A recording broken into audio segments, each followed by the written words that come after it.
Ladies and gentlemen, you are welcome to a brand new episode of Sister Sister right here on Channel 1 TV. And if you're listening, it's City 97.3 FM. And also, happy Valentine's Day to you. And I'm sure that you are enjoying your Valentine's Day. And if you are not, don't worry, we are here to, give you a worthy Valentine's Day. Anyway, this is the longest running relationship show on air, and all you need to do is send in your letters via sisterislive@gmail.com, and we will get to help you solve all your problems that you have when it comes to your relationships. Let's take a quick break, and when we come back, I will be introducing the sisters.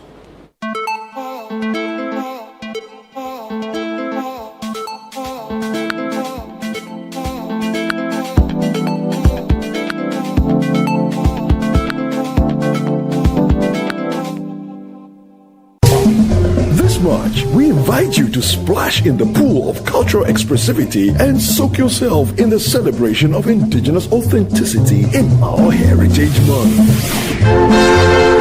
Join us for the Heritage Month launch on Friday, February 28th, as we kick off a month of unforgettable experiences. Pack your bags for the Heritage Caravan, a week-long adventure across Ghana from March the 2nd to the 9th. Discover the beauty and history of our land. Savor the flavors at the Back to Your Village Food Festival, a culinary extravaganza on March 29th and 30th. Taste the essence of Ghana. Tune in to the Heritage On Air series on 97.3 City FM and Channel 1 TV. Feel the rhythm of our music, journey through our religious history, and indulge in indigenous Ghanaian food. Join us to celebrate our heritage this Heritage Month, where every moment is a story. Only on Channel 1 TV and 97.3 City FM. Of their labors, toils of the brave, which have brought results.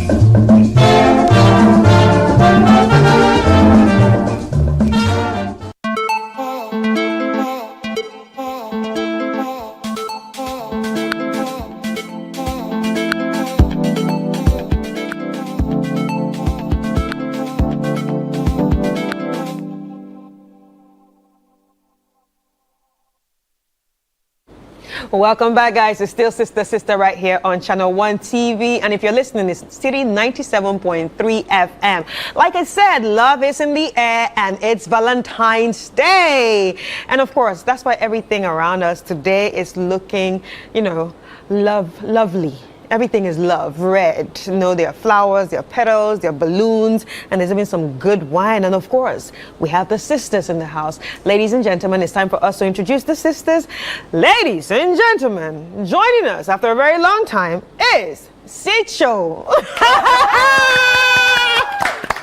missed you. I missed you guys more. I missed you guys so much more. Right. Wow. It's nice to have you back. Same here. It's lovely to be back home. And Rosie, how are you? I'm doing well. I'm doing fantastic, Chris. Oh, I love it for you. Like, this is your color. Yes. And we are celebrating with your color. Yes. And even the nails, the watch, everything, and the lips, yeah. And the earring, even the shoes. It's a red overflow. Red overflow. I'm in my happy place. Let's just say today is all about Rosie. Yeah, it is. Yeah. It is. Olivia's actually always in love. Olivia, how are you? Oh, I'm fine. And today is Day of Love. We only do the colors, so she's using practicalizing. Can you people make the single ones breathe? Yes. Let us breathe. Stop pressing our neck. Yes. Don't stand up from our neck. So how are you, Olivia? I'm well, thank Any plans you. for tonight?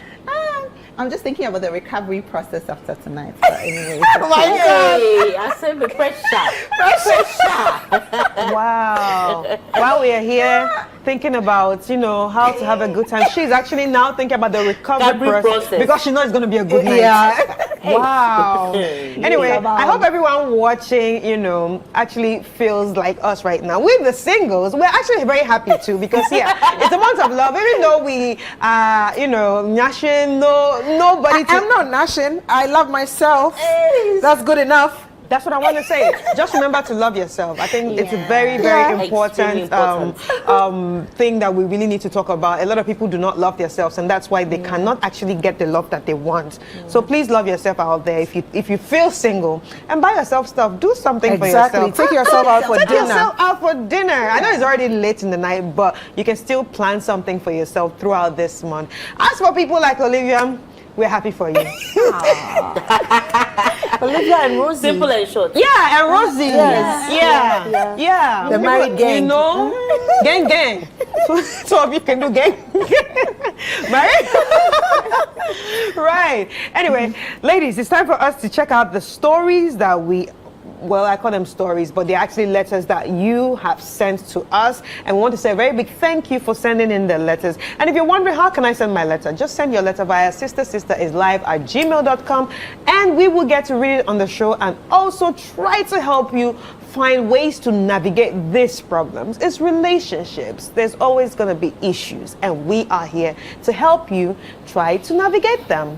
Although it's Valentine's Day, we still have, stories that we have to read. So let's go straight into it. All right. Dear sisters, I have a big problem and do not know how to go about it. I need help. I'm a married man with a very helpful wife, emphasizing on very. I am impregnated another lady who, after a month or two, called to tell me that she has terminated it. Months later, her uncle called me to say that her scan shows she was 6 months pregnant. The pregnant lady's family scolded her for not terminating the pregnancy, especially when she knew I was married, and even asked her to abort the baby. Now, my only challenge is, how do I tell my wife? I need someone to talk to. Thank you. And he left his number and actually said, let us reach out to him when we read this. And we're reading it, so we're going to reach out to him, definitely. Ladies, it's Valentine's Day, but someone is out there thinking about how to handle his issue with a helpful wife and a pregnant girlfriend. Sicho. First of all, I'm curious, when he was reading his vow, did he at any point see you can go out there and impregnate any other woman? Did he come to ask for our permission when he was going out there to impregnate another woman? Why is he asking for our advice now? Let's be nice. I'm trying to be nice, but we don't judge. You just came back. We listen, we don't judge. As for me, I listen and I judge. Life isn't fair. First of all, you are a married man. The onus is lying on you to do right by whatever commitments you've made to whoever you married. Now, I am beginning to find this distasteful when men sit on panels or wherever and they speak so boldly about their wives and yet go behind their wives' backs to do all kinds of things. You're busy telling us about how supportive and helpful your wife is. Then why are you busy cheating on her? This is double standards, if you ask me, because you are busy cheating on your wife, and then now you are telling us when she knew you were married. The woman is not married. The onus is not lying on her to do right by anyone. Yeah. She's living her life. Yeah. You are the one who is married and shouldn't be sleeping with someone else outside of your wife. And even you've done impregnated that. the person. And you've gone ahead to impregnate the person, and now you are coming to seek for advice. I think he's a very dishonorable person. He lacks integrity to start with. He's watching us, you know that, right? Yes. But sometimes you need to call a spade, and sometimes you need that tough love. You know, so that yes, thank you. So that people realize that actions have consequences, and sometimes just because you feel a certain way or you are now being sorrowful and all that does not mean the consequences will not come. Even God, when you sin, the Bible says wait until marriage before you go and have sex. If you go and have sex before marriage, the consequences will come. You will get pregnant, you have children by somebody who may not end up marrying you. It's just the fact of life. And unfortunately, that's where he finds himself now. Now, as to whether how we should advise him on what to tell his wife or how he should go about telling his wife, A spade is a spade, not a big fork, unfortunately. So he just has Not to a find big a way, spoon, not or- a big spoon. He just has to find a way, sit the woman down and tell her the truth. Truth is only once. And hopefully, well, statistics prove that, hopefully this helps him. Statistics show that women are more forgiving when it comes to issues to do with infidelity, etc. So he's How on long? a good side of the tangent For how long? for as many times as you'd be amazed. You'd be amazed. So he's on the right side of the tangent in that I don't think, especially if he has kids with his wife, I don't think his wife is necessarily going to ask for a divorce just based on the mere fact that he is having a child. You by never know. Another woman. Well, it would be a rare case scenario, but for the 90% of women that are out there, they are not going to get up and leave their marriage just because you've impregnated someone else. These are just mere facts. And so he should find a nice way to tell the wife the truth, because that child who is in the mix, who is innocent as it could be, needs to be taken care of, needs to know that there's daddy somewhere, there's mommy somewhere. Even if he's not going to grow up in a home where the two parents are living together, he is still going to have the benefits of both parents, and that's necessary for every child's upbringing. And for me, that's where it is most important in this situation. I don't care about how he's going to tell his wife necessarily. So fortunately or unfortunately, he finds himself already in hot waters.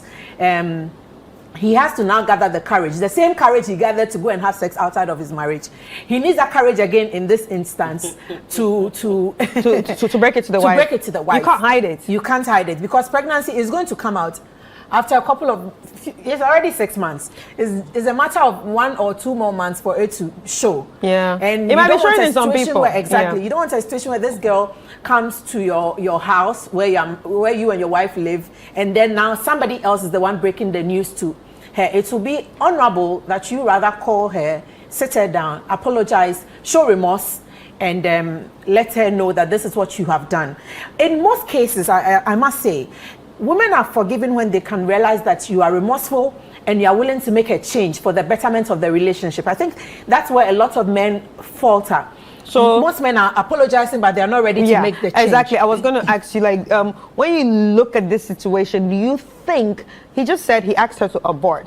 So if she had aborted, there's a possibility that he would have continued the relationship with her. Exactly. You understand? Now that he's going to tell his wife, what do you think is going to come out of that relationship? Do you think he's going to stop cheating? Well, that's what the wife... Or he's now going to say, okay, you know what, now she's in the picture. It's time for us to have a poly family. It depends on what finalization he comes to with his wife, because I think some wives may not mind, depending on how even that is painted to them. She's the helpful one. Yes, she's been painted to us already as the helpful one. So let's see how it goes.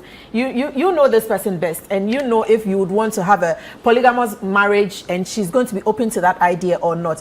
But all that being said, I think at the end of the day, the onus is lying on him to be the first person to tell his wife. Yeah. Yes. Yeah. So, Rosie, in so many cases, especially here in Africa, because we live here and we've heard so many things, there are scenarios where men actually have kids out of their marriages.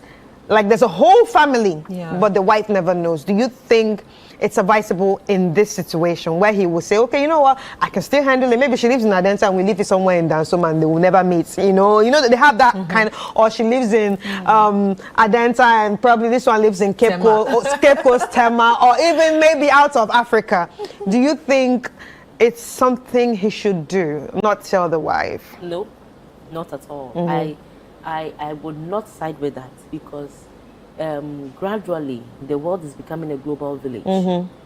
Accra is even too small. Even the world is too small.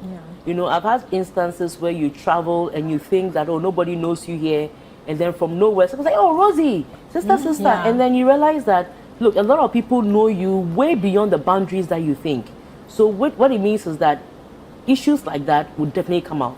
There was a time when internet didn't allow for communication and all of that. So it was very easy for people to hide some of these things. Because before you find out, you probably need to pick a car, travel, trek. so many villages to go and find out and ascertain and probably talk to elders before you can see some of these things. But increasingly, it's just a phone. Yeah. Somebody takes a picture and then evidence is transmitted over miles. So I don't think it's advisable. But what I want to say is that, especially because it's a man who is sending the message in, is that, you see, men, stop lying to your wives. We've said this several times. If, for instance, you want a polygamous marriage, let your wife know that you want a polygamous marriage so that they don't marry you according to the ordinance, or you don't have a civil wedding. So you have a traditional wedding, and let your wife know that you are open for more options in marriage. It's allowed. But when you lie to your wife, It's betrayal. that I want to be with you for the rest of my life, You mean only?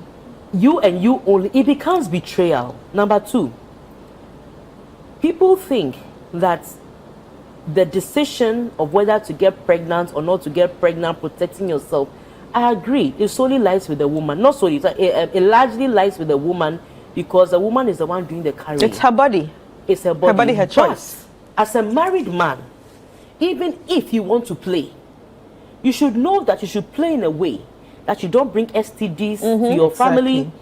You should play in a way Don't that be you're not kids. surprised with a baby. So the least you can do, even in your moments of weakness, It's wear a condom. is wear a condom to protect your family. Now, the moment you are able to sleep with another woman unprotected and, unconcerned, it means that you have no respect for your home, you have no respect for your wife, you have no respect for the vows that you said to your wife at the point of getting. You have no respect for anything. At that moment, you are just a selfish being, Yeah. thinking about yourself, how to satisfy yourself, Yeah. with absolutely no regard as to how to even do the minimum to protect your home. Because as a married man, I don't see why you should let yourself go to the extent of impregnating another woman. Because listen, what that does is that it breaks the fabric of the home. Your wife is never going to trust you again. She may accept the child, like Ticho said, because most of the time, women, especially their children, you don't want a broken home for your children. So eventually they'll go like, okay, let's assume the man is Akwesi with the Fakulani Briefie. So they would, host the child. But then it also depends on your relationship with the mother of the child. Yes. Are you taking the child to just take care of the child, or you are taking the child to keep the woman as a mistress? Or And you are even- taking care of the child and also taking care of the mother. No, I don't have a problem if you're taking care of the child and providing basic necessities for the mother, but are you still continuing that relationship? Is she still an emotional addendum to your marriage? And You most of understand? the, I know most of the time they cause it. They'll Yes. tell you, don't see anybody. It's my child and you are my woman Yeah. still. Yeah. Yes, and I'm saying that, so is that woman still going to be an emotional attachment to you? Is she still going to, oh, I'm going to see Asume's mother, the mother called me and I have to be there, she's my child's mother, and then the next thing you know, you are They're messing pregnant for up, the second you are time. messing up your family's psychological well-being for another woman. So I need him to understand the gravity of what he's done. If he understands the gravity of what he's done, then he will be thinking about hiding it. And I'm happy he's trying to figure out how to break it to his wife. Now, there are two ways. Depending on the communication you have with your wife, if it's good and it's apt, you can go to her like the way our parents taught us, as dawn. No, seriously, because at dawn, you see, you are emptied of a lot of things. And your spirit man, your physical man are sort of like in tune. So you can go out and say, look, my wife, I have done something wrong. I will need your forgiveness. And I can understand if you're not willing to forgive me. But I really need it. This is what I've done, and come clean. If you think that your wife, even though she's helpful and everything, she won't tolerate such nonsense, then you can go with somebody she respects. Go and report yourself to an elder that both of you respect in the family, and let the elder call her and break the news to her. Abia, Ferrier for the elder would get her to sort of like tone down her reaction. A 2025 woman? He said, A 2025 woman. no, hold on. That's why I said maybe. But then again, Whether the woman accepts your apology or not, whether she accepts the child or not, know that you're going to be indebted to her for life. And this is something you have to deal with. In what sense? It means that, look, she's going to be questioning every move you make. When you are late from work, why are you late? Where did you go? Who are you talking to? You are chatting, you have been on your phone for 3 hours. Who are you chatting with? She's going to start She's lost something. She's lost something for you. So I want you to know that in all of this, you have lost something in your family. And it's your fault. I'm happy that you are willing to step out to the plate and actually tell your wife. Your problem is how to tell her. I've given you two possibilities or two options you can use to tell her. But know that even though you tell her and she even forgives you, there's always a price to pay. So be willing to pay the price. And one of it is that whatever that baby mama is to you, it ceases from now. Yeah. Whatever emotional Except you attachment, are ready to destroy your family. except you are ready to destroy your family. If you really love and cherish your family, it should strictly be about the baby and nothing else. That's all I have to say. All right. Olivia. They said it all. Now I don't even know what to add. Do you know, something just crossed my mind while Rosie was talking. You know, what if he was that kind of husband who pretends to be a perfect husband? His phone is available. He doesn't give you any reason to think he's cheating on you. Knock on wood, like Stefan. Oh, God forbid. That's why I said knock on wood. Like he's very open with you. That's what I'm trying to say. Yes. And then, bam, something like this. It's you psychological spring up damaging. something like this on your wife. It just came to your mind, right? Like, it just crossed my mind that, you know, because then... He might be perfect. He might be that perfect husband. She might be going around saying, my husband, he can never do this. Because there are some of the men, he based can never on how do they this. treat you at home, you can tell that. Oh, my husband. Maybe Oh, he's this is cheating my on you husband. anytime. He's just the best, you Some know? men will flaunt the fact that, I mean, if he can't deal with me cheating, too bad. Yeah. Like, he would And dress so up in person front like of that, you yeah. and go and come. So at least you have a have fair to be idea. breaking. You know what you are up At against. some point, you know what If to it's- do. If it's church that you go and you pray, God help me save At some my point, you know when husband. to exit. But what if he is a perfect guy and then now he's That's troubled? heartbreaking. That's heartbreaking. You know, but I'm also troubled about how he described his wife as a very helpful. So Helpful. is there a bit of a background story? Did he feel obliged to be with her? Like, it's like, how many people describe their wives as very helpful? I love my wife. I know. Or my wife Maybe. is very loving, caring. She takes care of my children. She Yeah. takes care of me. You know, But how many men but you know, describe their wives when you as say, And that's the only word. the first thing that That's came the to my only word. mind when he said helpful was probably she's the one handling finance. She's the one that has the higher finances in the house. She's the one that provides stuff. Or she could just be supportive. Very supportive. But for Super me- supportive. For me, it could have included other things. But Like my a wife sweet woman. is very helpful. Okay. Meaning that it's almost like an indirect way of saying my wife is good, but I still cheated because He has not told us why. It's almost like telling us indirectly that he cheated because it was not his fault. Or probably she's not fun. Oh, she's not fun. Like, I'm just wondering. Anyways, going back to all of this, Sicho has blasted you. She has given you Advice. two Yeah. ways to tell your wife. However it is that you want to look at it, my dear, you have to tell your wife. Like Rosie said, she's going to be very heartbroken. She'll wonder, based on your own description, I've helped, I've done everything. Maybe it's 1,000 styles you want. She has given it to you. She's very helpful, but still you're not satisfied. So know that at the end of the day, it's not going to be easy for her to accept. Whether you bring Pope John Paul to come and tell her, whether you tell her yourself, however it is that you tell her, know that that solid foundation that you used to have together in your marriage is cracked. Yeah. It's like a mug that has been cracked. Even if you tape it, you would still see the crack in between, and it'll take a lot of time for you to rebuild trust. You have to be even more open. Sometimes you might That's never why I rebuild was it. like, That's why I was like, it will be extra difficult for your wife if you seem to be that kind of husband who is very open, who is very, very in your face. Or she has no child. Helpful. He didn't say. He would have stated. Bad. He probably would have stated that, because my wife didn't have a child, that is why. But I doubt that's the case here, because he already told the girl to abort it. Abort it, yes, because he wants to clean his trap. So if it was a situation where he and his wife didn't have any child, he wouldn't have stated that she should abort it. He would not have. Yes. Typical men. He would not have. So that's why I'm saying that. However it is that you tell her, depending on your attitude, how it was like, this woman is shattered. Yeah. So you have to be extra patient with her. You have to take it from scratch. If it's dating that you date, you have to understand that she will be angry. She will give you attitude. She won't want to even sleep on the same bed with you. Probably she went to a hospital to treat some STI that you brought to her that she didn't even know because she thought you were faithful. Like, she'll be looking at a lot of things. She will see you differently. She can't even pray for you at this time if she probably is the prayerful type. It's going to be very difficult.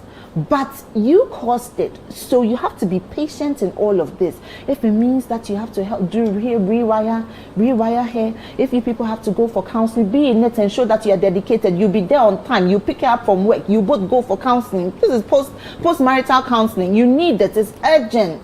And you guys have to devise a way whereby you will disconnect. And it's so sad because already women are struggling when their husbands are cheating. Now you even have a reason that is going to bond you and this other woman together for life. Graduation ceremony.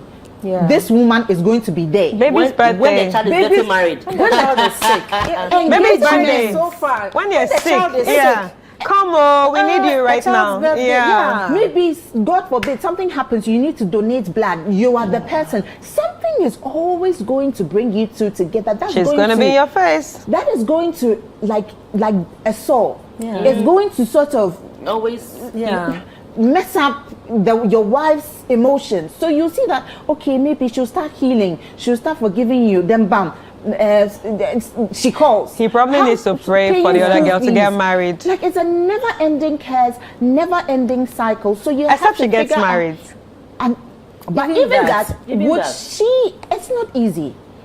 So the only thing I can say is that unfortunately this child is not like pencil that you've written that you can erase and take back. You can't. This child is not going in. And she's 6 months, so even abortion is even off the table. It's not up for grasp.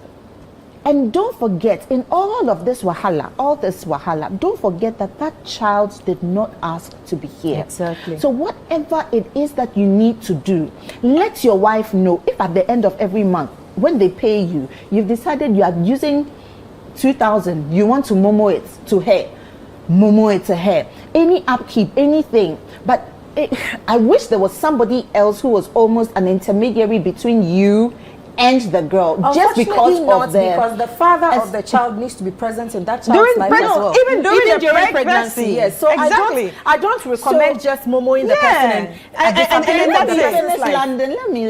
Let me land.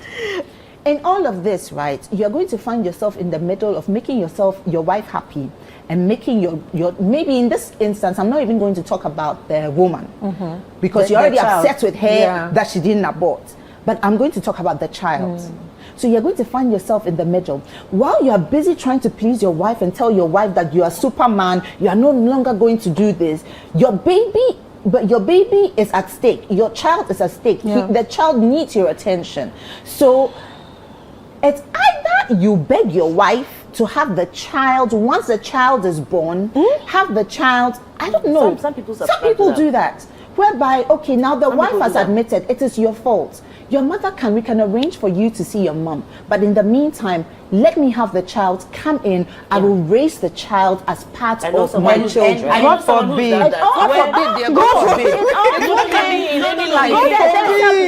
I'm that girl, I'm not giving up my child to let me land. There's some people who that has worked for them. That has happened. Where after the child was about 6-8 months or something, the man managed to convince the baby mama for the Okay, child. But convincing is but the then, right yes, word, perhaps. Convince, No, yes. Yeah. saying force. You have to have Yeah, that it's a conversation. dialogue. Yeah. It's a dialogue. It's Because not- you don't especially force where them. the woman is not She's not married. She probably wants to Financially live buoyant. financially buoyant and financially sound, but the thing is that they manage in such a way that the child still has access to the to the child. mom. Okay. So it's not like they are saying that you can't see the child, but for things like going to school, managing the Yeah. child's feed and everything, the man wants to consolidate everything in one home. Okay. And most of the time, the man wants the child to bond with the other children that he already Exactly, the has. So they know siblings. themselves as siblings. Okay. So they do that to foster it.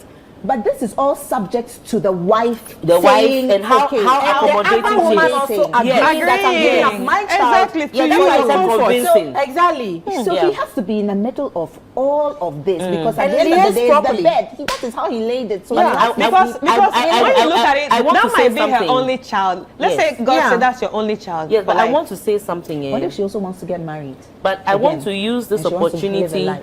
Or travel or something. Yeah. I want to use this opportunity to say something to men. You see, men, when you even think that your wife may even look at a certain man twice, look at how you behave. You are upset.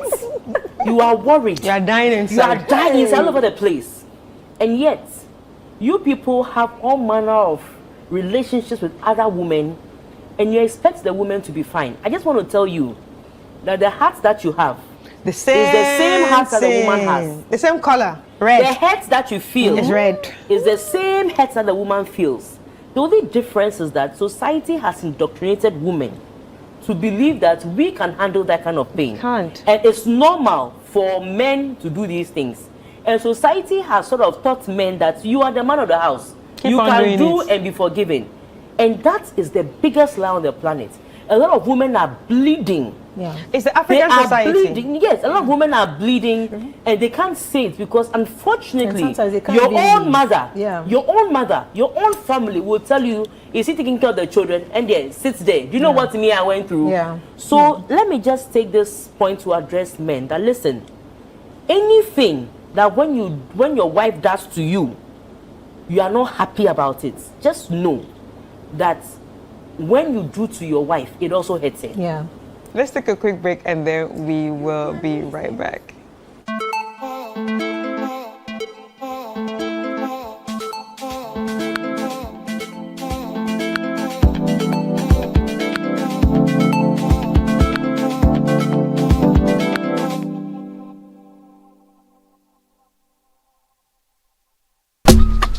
Life is a celebration of moments, big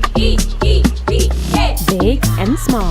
The sun is scorching, I'm feeling the heat. With Piva Drink, every moment becomes a refreshing celebration. Viva Cola, Viva grapes and From the beach to your home, in every corner of your world, Piva Drink adds a burst of Viva refreshment. grapes and orange. Give me Viva cocktail and tangerine.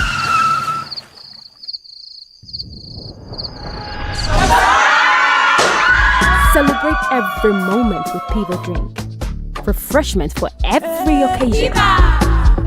Piva Drink, a taste you will love. P for Piva. This advert is FDA approved.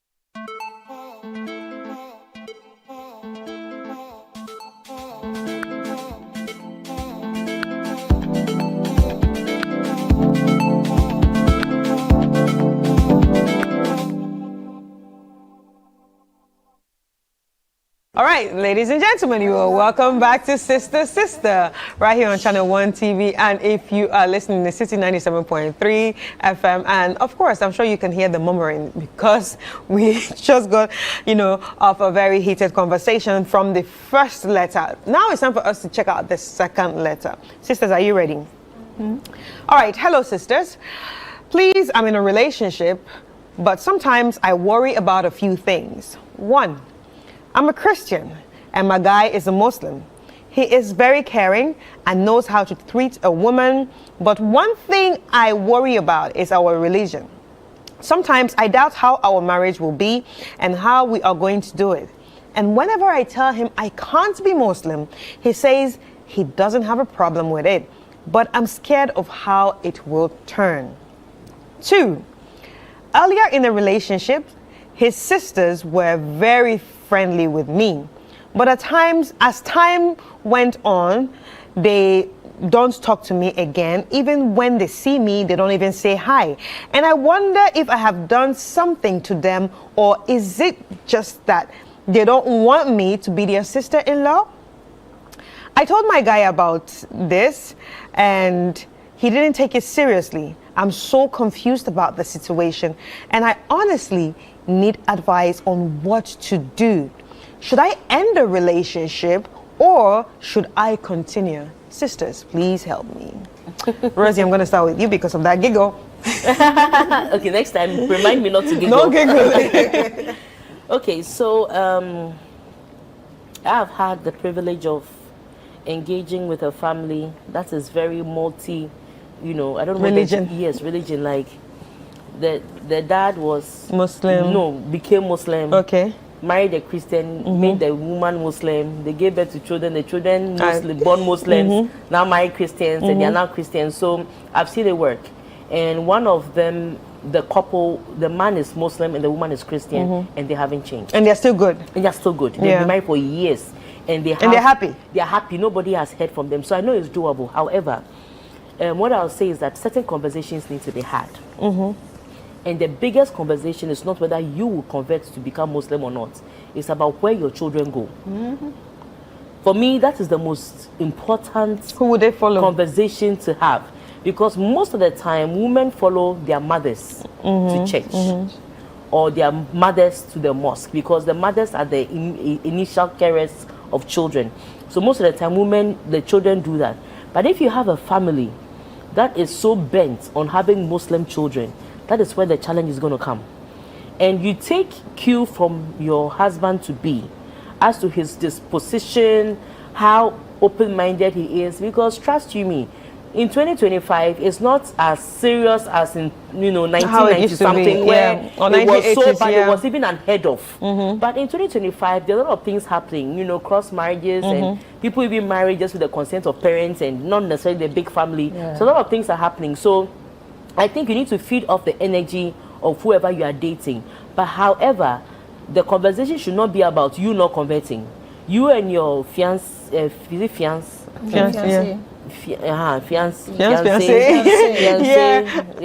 should have a conversation about where your children are going to sway, and be okay in your head where the children are going to be. Once that conversation is had before you have children, when the children come and you are taking them to church, there will be no wahala. Or if you've decided that they should be Muslims and they are going according to the marks, or if there's a split, like okay, girls go here, guys go here. No, anything is possible, but it has to be something that you decide on. Now let me go to the issue about your potential sister-in-laws. Charlie, you have not married the guy yet. Take cue from it. In that the family probably doesn't like you because they see that you are Christian and all that. But you're not married yet. Why are you forming sister-in-law? You see, I don't need to be your friend. I don't need to be your friend. Why are you forming sister-in-law? Go concentrate on your man, have important discussions with your man, know where you are heading from there. Listen, there are situations where people marry women, even in the same religion, where for some reason a family member doesn't like the woman you are bringing in because they feel like you should have married somebody else that they know. But as time goes on, they begin to see the value, what you bring to the family, and you'll be surprised that the very person who is not minding you, who's not greeting you, might end up becoming your best friend, your one and two in that family. So don't worry. The most important thing is that come with your clean heart. The most important person you have to deal with is your man. And once that is sorted, the family, they will all fall into place. Unless, of course, this man is not himself, and his decisions are based on what the family thinks, and what the family decides is where he sways, then you should be particular about what the family is going or which direction they are going. But in this day and age, 2025, I don't think Muslim Christian is a problem. However, depending on how deep of a Christian you are, or how deep of a Muslim the man is, it may be a recipe for disaster. Depending on how deep, like if your conviction, your spirit, soul and mind is so Christian, and it's so like, you can't be unequally yoked with someone that doesn't share the same faith, because faith cannot be explained. It is that innermost of you, that innermost conviction as to what you believe life should all be about. So when you are so deep into it, and the man is also so deep into it, it won't work. It won't work. However, the kind of Christian Muslims we have these days, that watered down. We are watered down. We are accommodating. You go and sin and come and confess your sins, and you think that it's okay. You can even be singing in church and be doing tongues, and you think, oh, it's all right, God has forgiven me. If you are that kind of a Christian, then maybe it's not so deep. Yes, fine. If you're a Muslim that actually fasting self, if they chop things you for no chop, then that one we can say that maybe it's not that deep. So you can sort of like bend back a few. But if it is so intense, it's so deep. Make sure that those serious conversations, especially concerning your children, are had. Then you can make your decision to either stay or leave. Right. Olivia. Shout outs to my Muslim fans. Yeah, because I met a couple of them in town and they hugged me. They were like, hey, Olivia, so shout outs to them and shout outs to Habibi, my neighborhood Alaji, people who watch. So yes. So talking about Muslims and also talking about this particular topic, there was a young girl who came out of a family whereby I think her dad was Muslim and her mom was Christian. I'd never forget. She was a little messed up at some point in time in her life. I'm not saying that that's what's going to happen with your children, but to know somebody who was actually living the life of what it's like to live with a Muslim mom, a Muslim dad, and a Christian mom. There are times where she will go to church and she explained, because I asked her as to how her experience was like.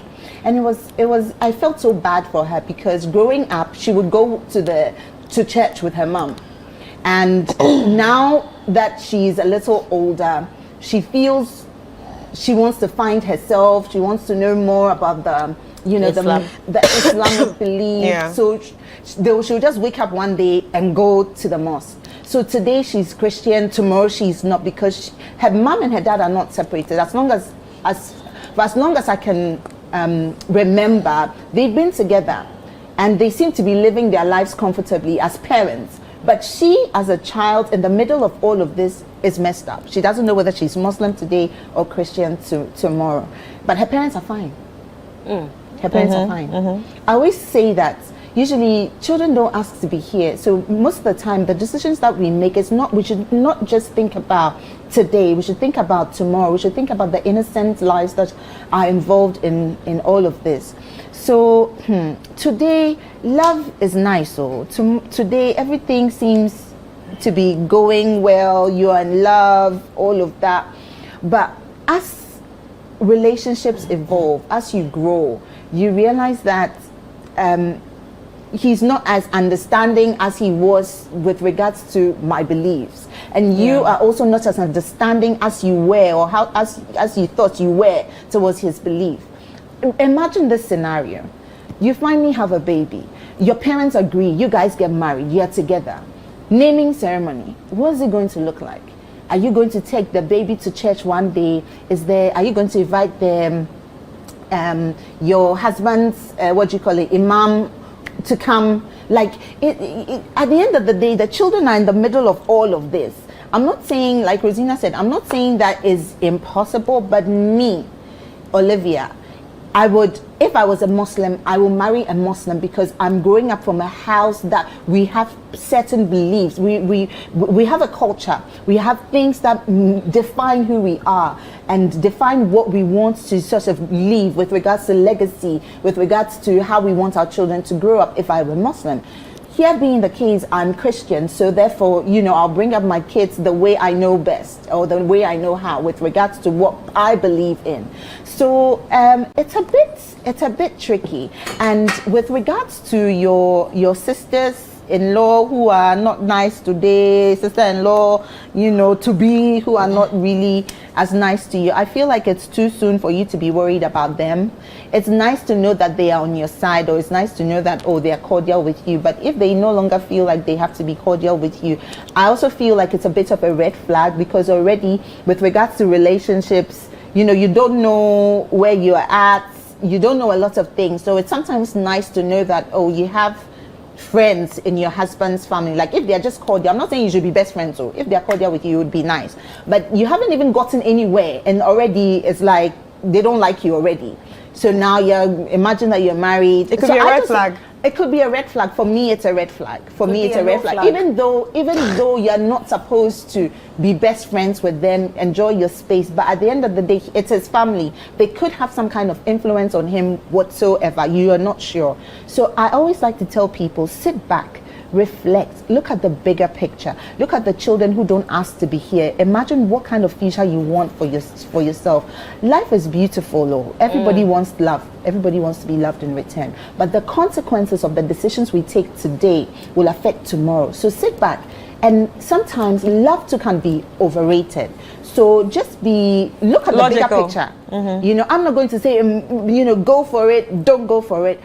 What will work for you? For me, my Bible says, like Rosina says, be ye unequally yoked. There's a reason why God put that in the Bible. Right. So because of consequences. But having said that, that hasn't not necessarily for some families it's worked for them, but the kids always get trouble. All right, Sicha, let's head to you. Talking about the kids in Nigeria, I think around 1970, that's when especially in the Yoruba Muslims, right? That's Lagos, the Lagos state especially.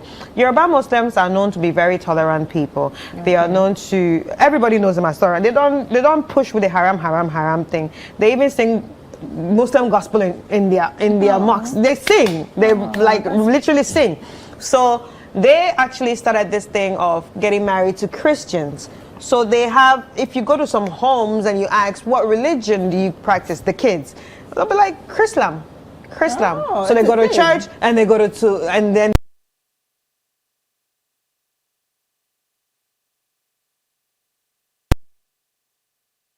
do you think she can even love to Chrislam someday? Up until probably late last year, I wouldn't have had enough to say about this. But first of all, I have come from last year, August, I have come to love Muslims on a totally different level. Muslims are, I think, one of the most loving group of people you can come across. Misunderstood. They are genuine. They are not hypocrites. They are not hypocrites. They are genuine. If they love you, they love you. I remember very well. And to say this, no shade to my fellow Christians, okay? But I will say this on record that in all my travels, I have found Muslim people to be one of the coolest people to hang around. Look, I was in the UK for 4 months, and I ended up living in a Muslim home, and it was one of the peaceful places I lived. All the Christian people, I still feel traumatized by Christians based on how I was treated by most Christians, honestly. I can agree.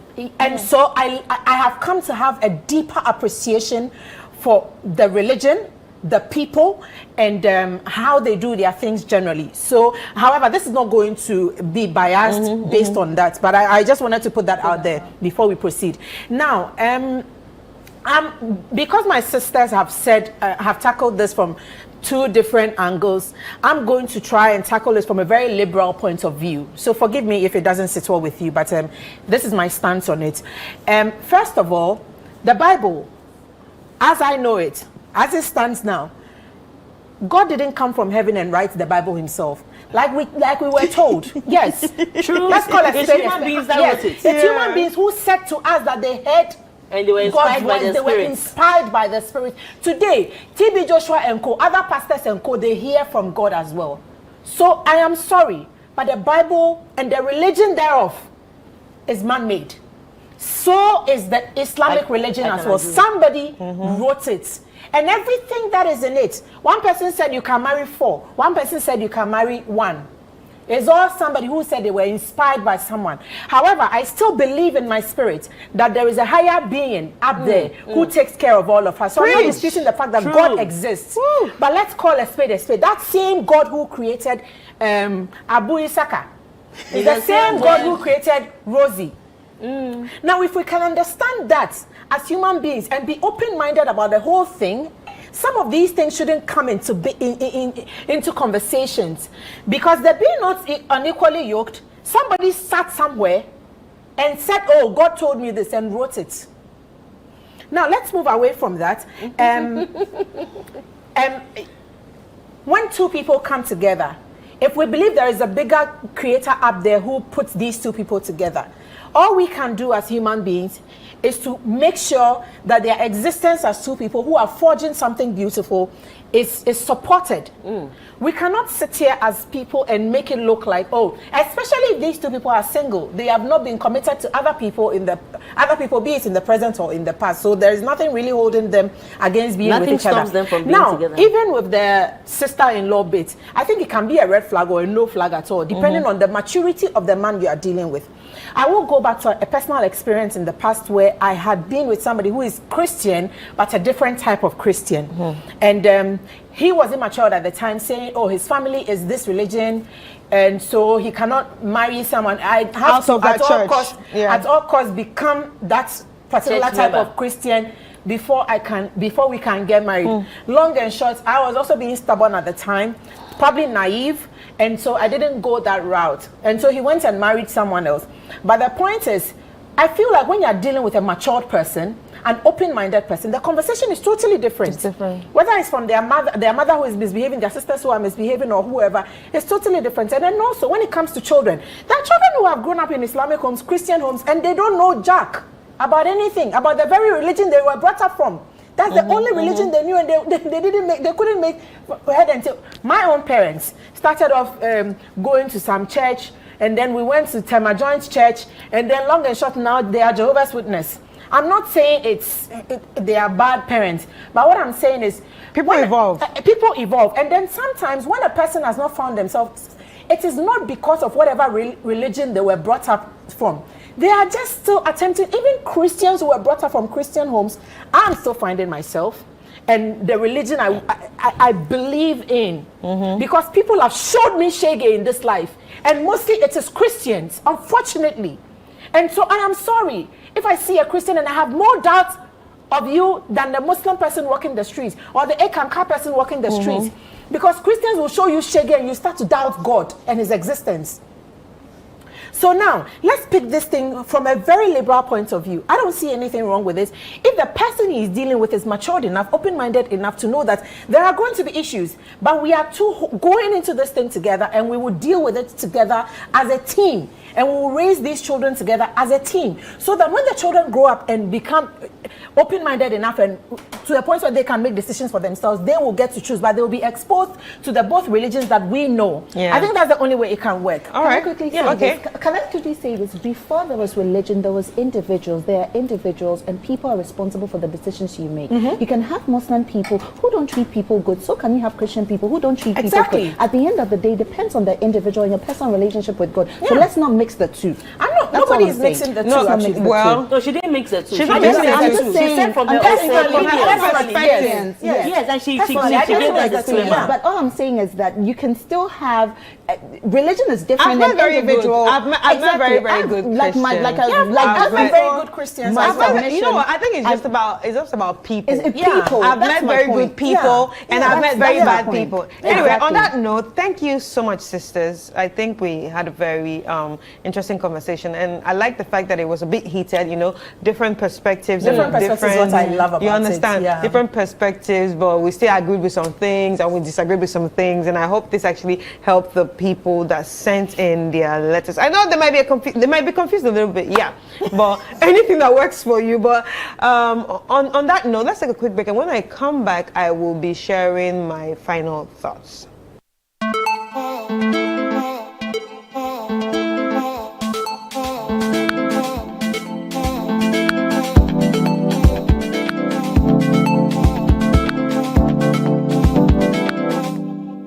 One upgrade is nice, but a double upgrade is amazing. And that's how we do it. Upgrade today to get even more with Step Up. If you're on GoTV Max and upgrade to GoTV Super, you'll get way more with GoTV Super Plus. It's so cool! Get big value. Get big entertainment. Very good. Perfect! Upgrade and get even more with GoTV. GoTV. Love it.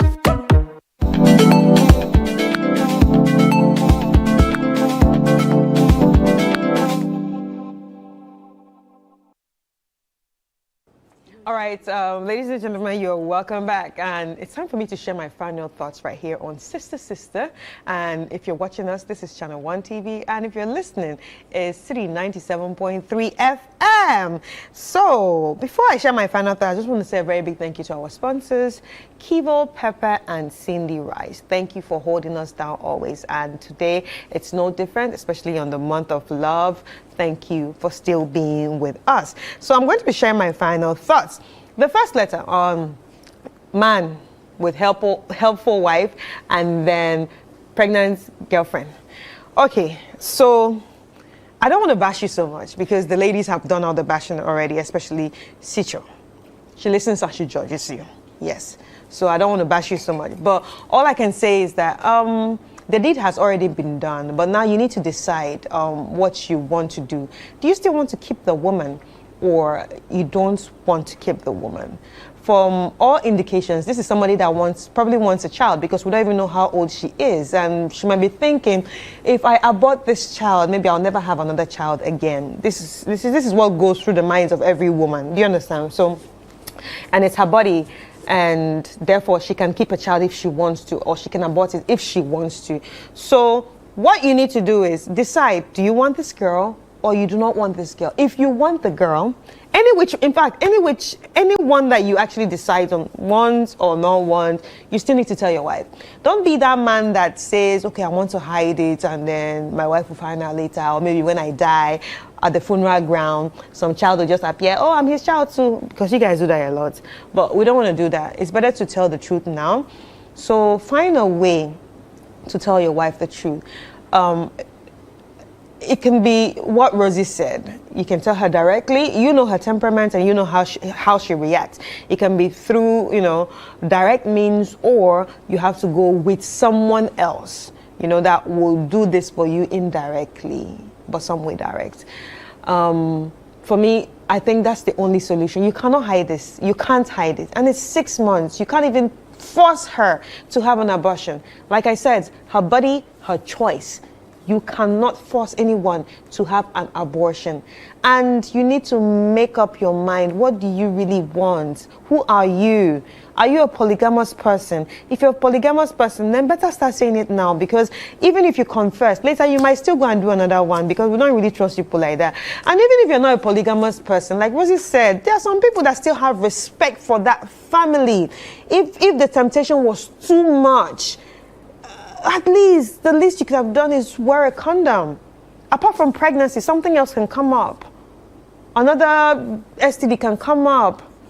And you don't know who she's also sleeping with. If she's not sleeping with anybody, then this is where you have to make up your mind. Are you a polygamous person or not? And then the second letter about Christian and Muslim. For me, it's 2025. We've seen a lot of Christian families. It's working for some people.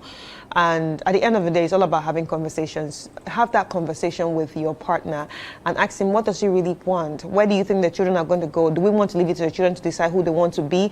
When you have that conversation, it can actually help you make the decisions that that you really want to know in helping you move forward with this person or not.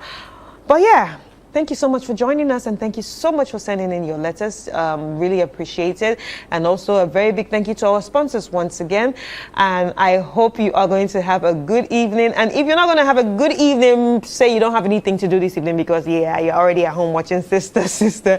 I think you should go out there and still enjoy yourself because it's still the month of love. Happy Valentine's Day to you and your loved one. My name is Chris Kata, and we're out. Bye-bye.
Oluwa say, joy is coming. Ajay, joy is coming. Modugba, Oluwa say, joy is coming. What's going on this life? What's up, people? My name is Tajuddin, and this is Vox Pop Central with yours truly, right here on Ghana's #1 and Ghana's favorite television station, Channel 1 TV. Today, I'm back again to serve you a part 2 of my interaction with the people of UPSA. Last week, it was brilliant. This week will be super, super amazing. But like I tell you all the time, when you see me on the streets, Murife, don't run, don't run, don't run. I'll be right back after this break.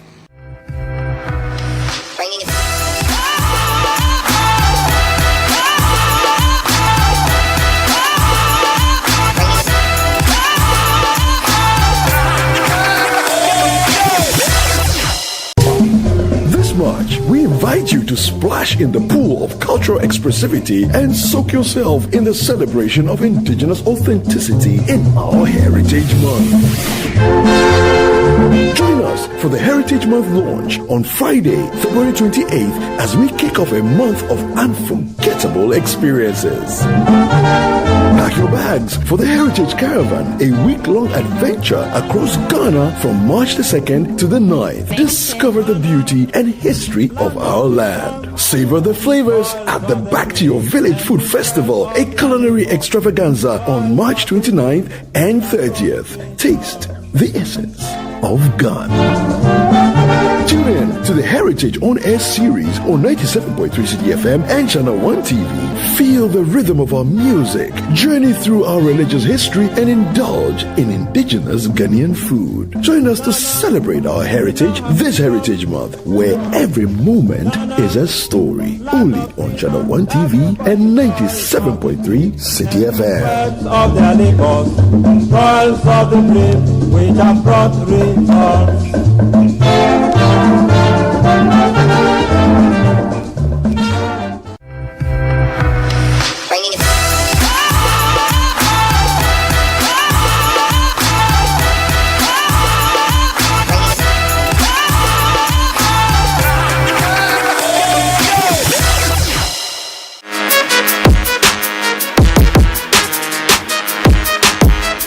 Hi. Hello. What's your name? Benedict.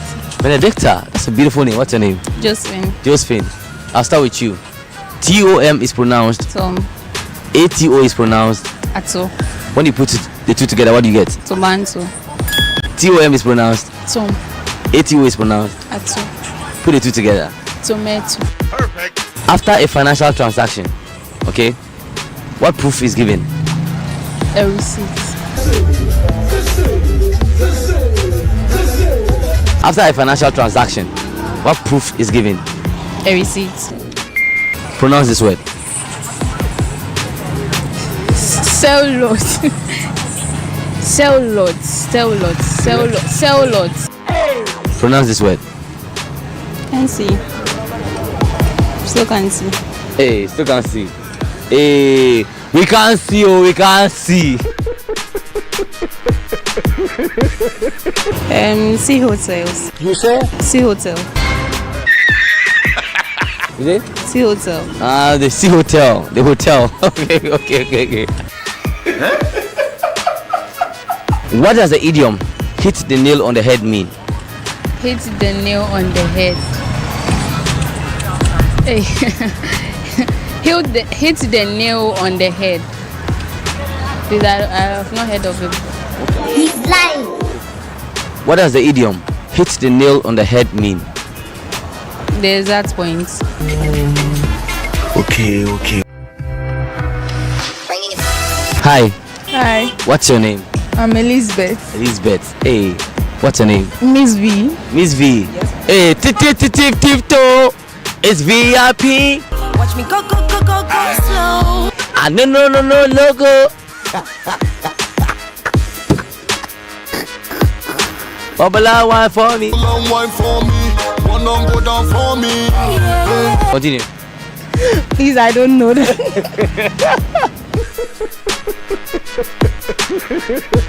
After a financial transaction, what proof is given? After a financial transaction. But you get a message. Hey, is Yeah. You get a message. That's deep. After a financial transaction, what proof is given? A message. Pardon? SMS message. TOM is pronounced Tom. ATO is pronounced. When you put the two together, what do you get? Tomato. Good job. TOM is pronounced. Tom. ATO is pronounced. Ato. Put the two together. Should I bring the Tom before the ATO? Are you asking me or telling me? Tomato. It's Yeah. tomato. Pronounce this word.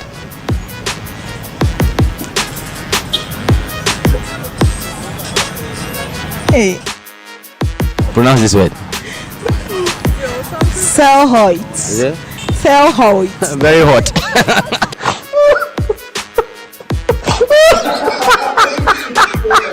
Pronounce the word. Cellhoid. Yeah. Cellhoid. What does the idiom "hit the nail on the head" mean? To speak the truth. What does the idiom "hit the nail on the head" mean? Speaking the truth. Okay. Take the bull by the horn. Actually, I don't know. No problem. Hi, Hi. what's your name? Joyce. Joyce. After a financial transaction, what proof is given? TOM is pronounced. Tom. ATO is pronounced. Ato. Put the two together. Tomato. Let's do some idiomatic expressions, okay? Hit the nail on the head. What does it mean? Go straight to the point. Okay. Take the bull by the horn. Pronounce this word. Silhouette. Hi. Hi. What's up? I'm fine. What's your name? Abraham. Abraham. After a financial transaction, what proof is given? Debit alert. You saw it? Debit alert. Debit alert. Debit alert. No, let me take from my account.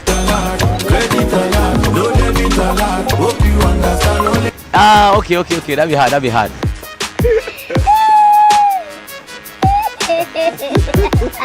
TOM is pronounced.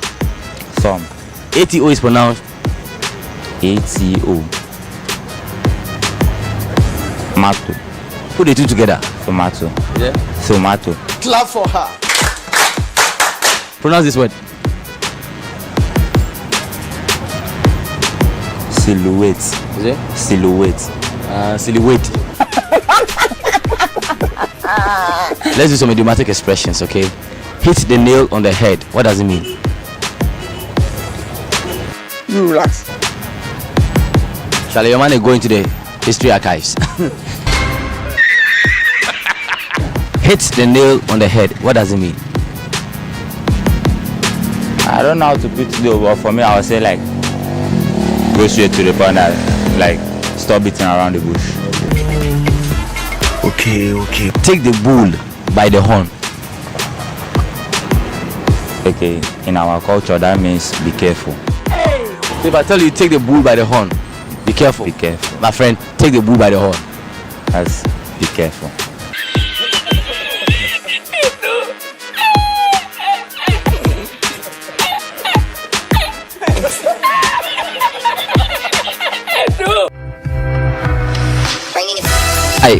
Hi. What's your name? I'm Georgina. Georgina. TOM is pronounced. TOM. TOM. Tom. ATO is pronounced. ATO. Ato. Put the two together. Tomato.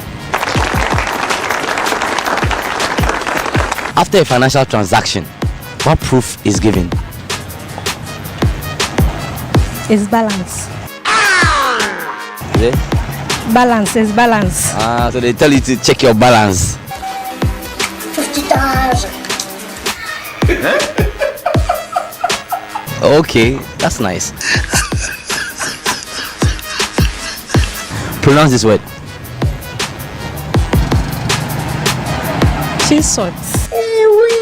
Come again. Sea salt. Okay. That'd be hard.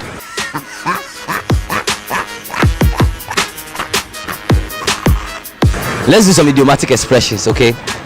Take the bull by the horn. What does it mean? Take the bull by the horn. Be careful. Hit the nail on the head.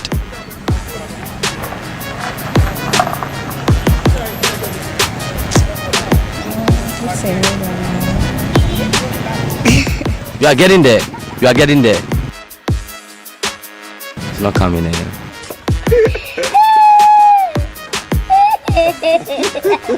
I don't know anywhere. You're doing our business. No. I don't know anywhere. I beg. Hello.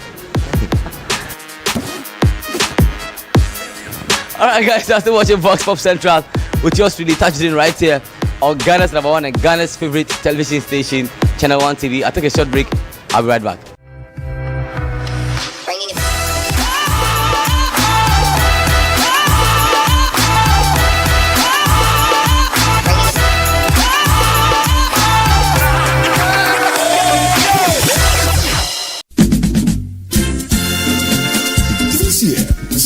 Magical is happening. A celebration of tradition, flavor, and community.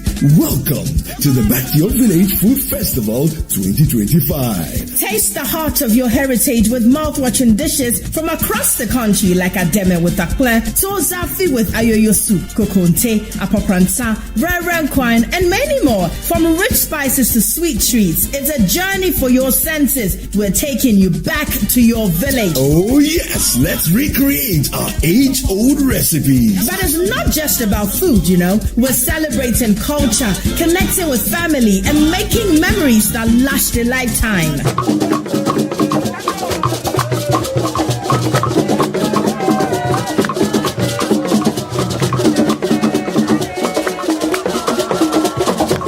This March, let's come together and discover the flavors that make us who we are. The date is 29th and 30th of March 2025. The venue, Accra Metropolitan Assembly, and the time is 10 a.m. through till 6 p.m. each day. The Back to Your Village Food Festival 2025, where food, fun, and tradition meet.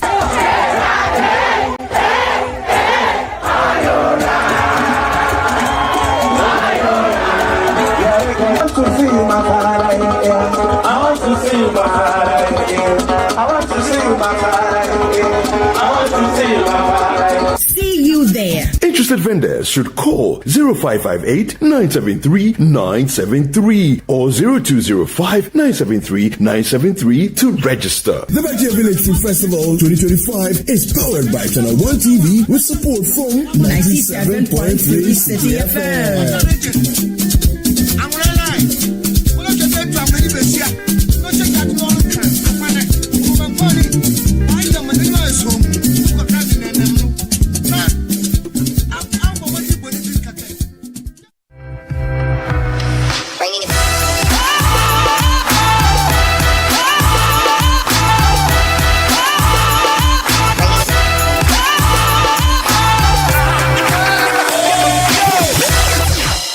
You're welcome back from that break. This is still Vox Pop Central right here on Ghana's #1 and Ghana's favorite television station, Channel 1 TV. What's your name, sir? I'm Roland.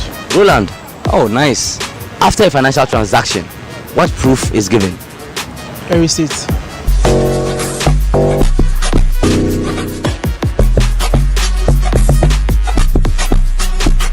TOM is pronounced Tom.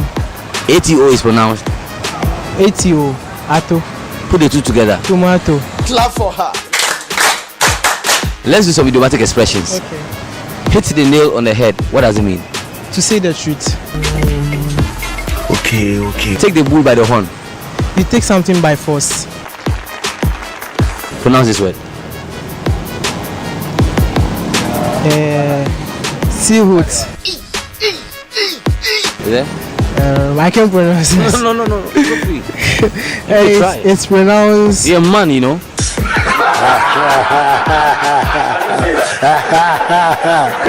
Spell it. Silhouette.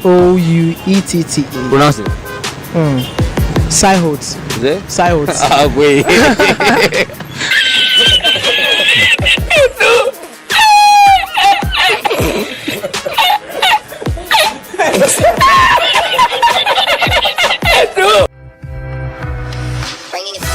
What's your name? Anayao. Hey, he's a king. What's your name? What's your queen? Erica. Oh, that's nice. That's beautiful. I'll start with Erica, okay? Tom is pronounced Tom.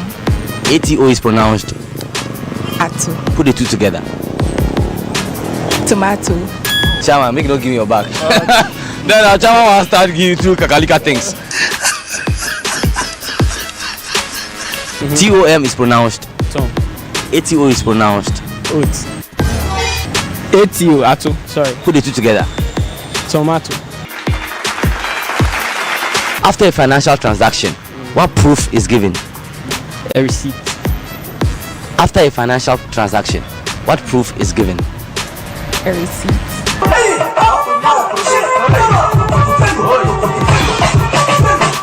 Let's do some idiomatic expressions, okay? Relax. Take the bull by the horn. What does it mean? Take the bull by the horn. Okay, so I've actually forgotten, but Really? it's like how do you say? So take the bull by the horn. It's like you forcing something, like you are forcing the thing, like you force it.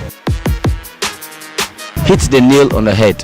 Like go straight to the point. Okay. Take the bull by the horn.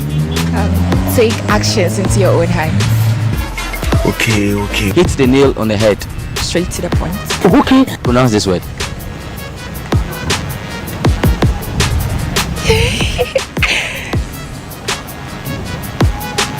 Silhouette. Wool up, just wool up. Pronounce this word. Like sell out. Is it? Sell out. Spell it. Silhouette.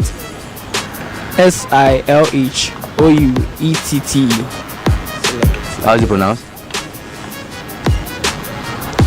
You will sell out. You, this guy, you will sell out.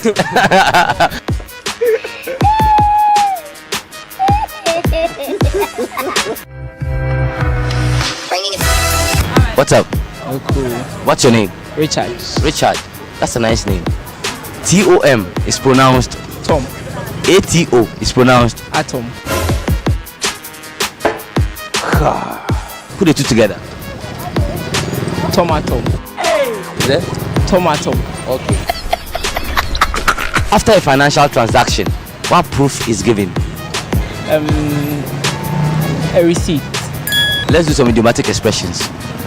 Hit the nail on the head. What does it mean? To hit the nail on the head.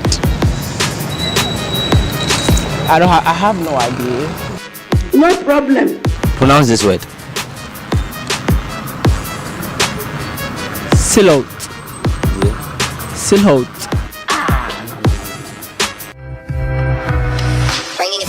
Hi. Don't mind me. Hi. Hello. What's your name? I'm Elizabeth. Elizabeth. Oh, that's a nice name. I like your smile. Smile to the camera. Oh my lord. Elizabeth. Tom is pronounced Tom. Ato is pronounced Ato.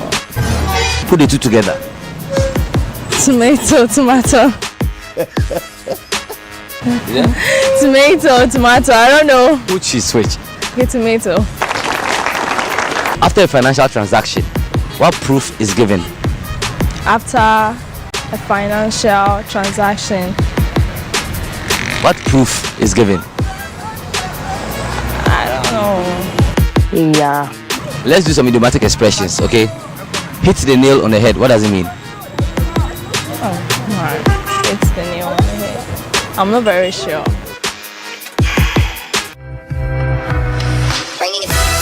Hi. Hello. Beautiful smile. What's your name? Esther. Yeah. Esther. Hey. Mama, no okay. Tom is pronounced T-O-M. Tom. ATO is pronounced A-T-O. Ato. Put the two together. Tomato. Clap for her. After a financial transaction, what proof is given? After a financial transaction, what proof is given? It's like I'm kind of confused here. Pronounce this word.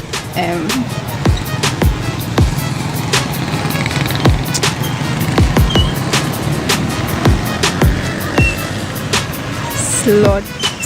Is it? Slot. Is it? Slot. Wonderful. Shall never end. Hit the nail on the head. What does it mean? Hit the nail on the head. Huh. Should I say, like, I'm not really good at that. Really? Take the bull by the horn. Another one. It's like you're teaching me something, but I'm not getting it. Teaching you something, yeah.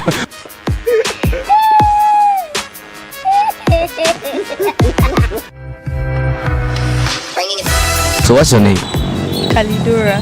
Hallelujah. Silly boy. Kalidora. Hey, relax. Don't laugh at me. I heard hallelujah. What's your name? Benita. I'll start with Halidora, right? Halidora. Kalidora. Are you Kalije's sister? No. Tom is pronounced. Tom. ATO is pronounced. Atu. Put the two together. Tomato. Yeah? Tomato. After a financial transaction, what proof is given? After a financial transaction, the receipt or something. Pronounce this word.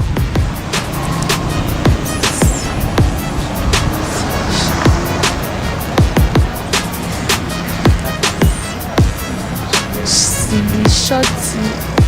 What? Silly shorty or something. Yeah? Silly shorty or something.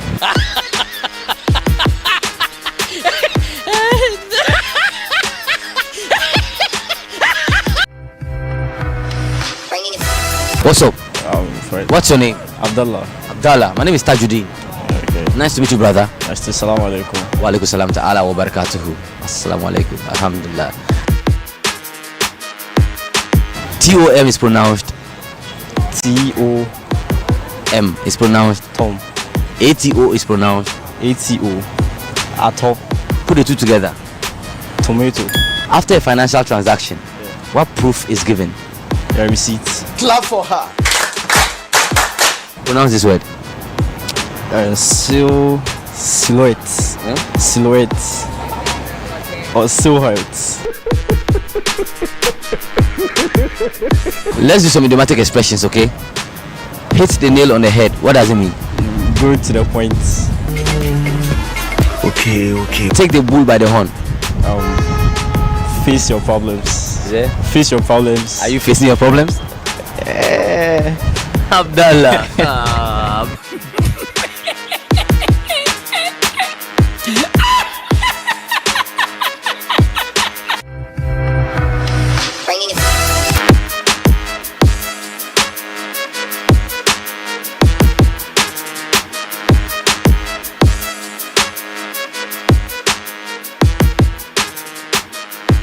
I want you.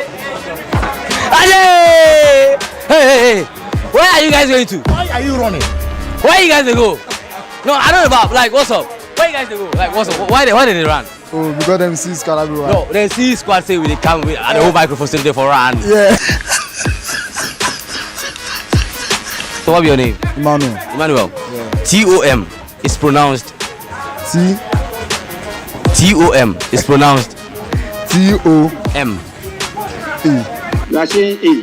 TOM is pronounced. Tom. ATO is pronounced.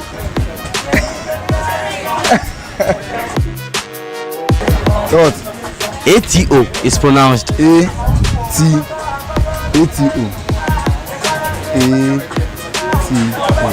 I don't have no idea. After a financial transaction, what proof is given? After a financial transaction, what proof is given? You say You are saying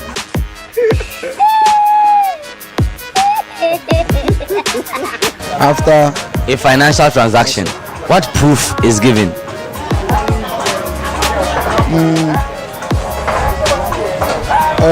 Is it like maybe at a bank or sometimes maybe at a bank they can give receipt. And it's not a bank. Or if not a bank, or like your Momo account or what? Is it? Or your maybe normal transaction from the agent.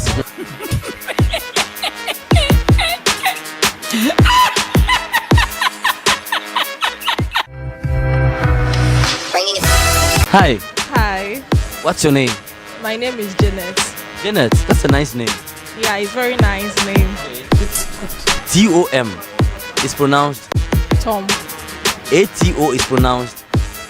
A-T-O. Ato. Put the two together. Tomato. After a financial transaction, what proof is given? Okay, you get sometimes you get an alert from the bank that there have been a financial transaction, and they also send you a receipt through your mail. Yeah. Okay. Pronounce this word.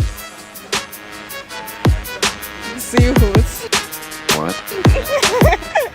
Oh, I'm lying. You are a big liar. Seafood. I think it's related to literature, something like that.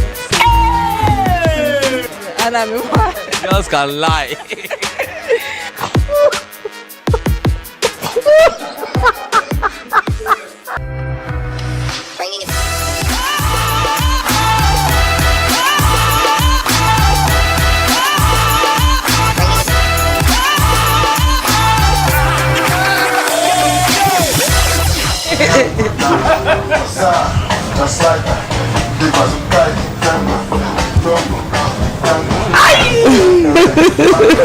Alright guys, thank you so much for watching today's episode of Vox Pop Central with yours with the touchdown right here on Ghana's #1 and Ghana's favorite television station, Channel 1 TV. Today we came to you all the way from the UPSA, and interacting with the people has been riveting and of course exciting. But like I tell you all the time, when you see me on the streets, Murife, don't run, don't run, don't run. I'll catch you sometime next week. It's a wrap.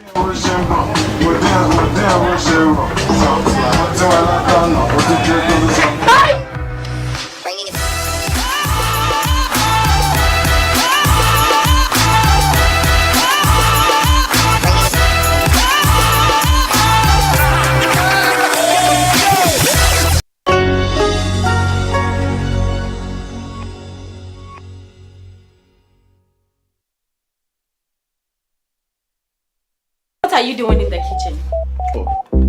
You Ghana card. If you want to come to my house and touch things, you need to ask permission from me. I know it's your father's house, but it's been willed to me. I own this house now. You call this a house? This thing? Don't worry, eh?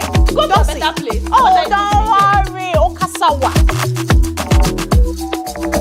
Why you who say you want to move me and say tea bread? What the number one now? What they but we need to do it. We are very, very okay. Oh, very, very okay. We okay, I'm packed. Hey, Kaka, you good? Shall I talk? Not the right paper. I pass finish. Menya bema opese oye me ho ade. Hey! Crossed by blood. Oh, I crossed by blood.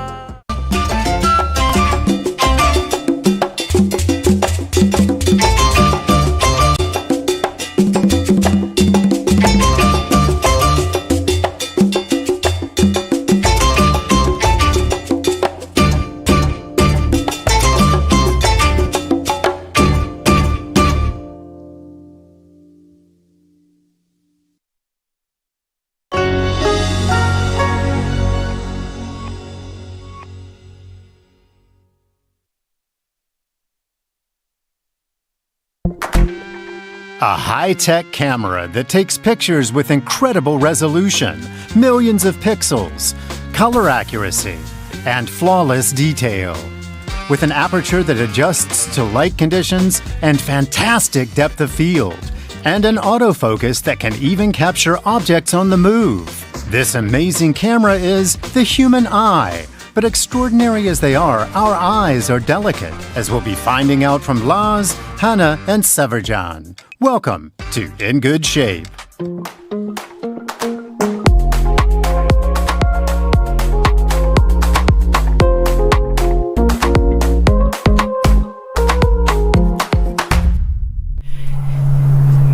From one moment to the next, Severjan could no longer see properly. Und zwar von oben halt. It started at the top. I saw what looked like clouds, black clouds. They kept descending, black, black, black, down to the middle. I thought I was going blind or something like that. It was a terrible feeling. Severjan was diagnosed with a retinal detachment, a medical emergency that can result in permanent vision loss. The retina has light-sensitive cells that convert light into energy impulses, which are transmitted to the brain via the optic nerve. That's what allows us to see. When the retina detaches, it's no longer supplied with blood and stops working. If the retina isn't reattached, the eye will go blind. Retinal detachments are becoming increasingly common. Horst Helbig conducted a study to investigate this trend. We found that we're performing significantly more surgeries for retinal detachment than we were 20 years ago, when it was 10,000 of these surgeries annually in Germany. Today it's 25,000.